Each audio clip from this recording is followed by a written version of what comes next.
Gusto mong gumawa ng YouTube thumbnail, Facebook thumbnail, pero hindi mo alam? Pwede mong gawin yan ng free lang. Ito yung step-by-step tutorial yan kung gusto mong malaman. Baka naman i-follow nyo ako sa page account ko. Thank you. Tap nyo lang yung plus sign. Then, maglalagay tayo ng photo ito. So, kailangan po nating magsulat yarn. Pakigawa ng 9x16 Facebook thumbnail. Very polite yan. Pakisulat mga bawal sa Facebook. Pakilagay ng warning sign. Yellow background. Text color combination ng white, black, at red. Simple design only.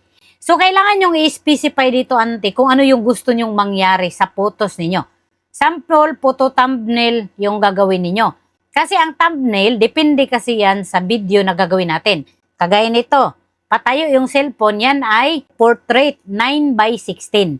So kapag naman pahiga yung pag-shoot ninyo ng content, sample sa YouTube, landscape 16x9. At depende kung ano yung aspect ratio or sukat. Iba-iba naman ang sukat or aspect ratio. Depende naman yan kung ano yung ipopost natin. Kailangan yung specify kung anong size yung gusto nyo. At kung anong kulay ang gusto nyo, anong background ang gusto nyo, ano yung isusulat dyan sa photo ninyo, gusto nyo bang palagyan dyan ng logo. Basta kailangan nyo i-specify kung ano talaga yung gusto ninyo. Alright? Ito ay sample lang ha, para lang may idea kayo ba. Very basic lang itong ginawa ko. I-tap lang ninyo yung arrow. So, ganyan na yung magiging result na kailangan nyo lang antayin mga 1 minute. Kasi minsan matagal, depende sa internet. So, ito na. Yarn, di ba? Mga bawal sa Facebook. O, meron siyang nilagay, di ba, na logo ng warning sign kasi sinabi ko. At yellow background yung sinabi ko. Sample lang paggawa ka, tapos hindi mo trip. So, ang gawin mo lang, tap mo lang yung edit. Ito sa edit, tap mo lang yung parang message. Then dito, magsulat ka ulit. Example, sulat natin. Pakipalitan ang kulay ng background ng black. Tap arrow. So, antayin ka na naman ulit. Mag-wait ka na naman ulit. After that, charang!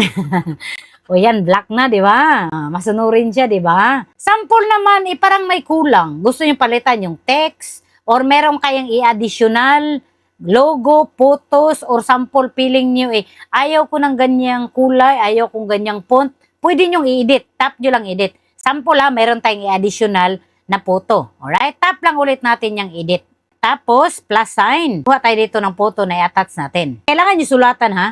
Pakilagay ito sa thumbnail. Ito yung photo na in-additional ko sa kanya. I-tap natin yung arrow again. After that, mag-wait na naman kayo. Puro wait. Charang! O, diba? Ito na yung photo na i-additional ko. Pag trip nyo na, pwede nyo yung i-tap lang, i-save. Then, mapupunta yan sa gallery ninyo. Free to use na yarn.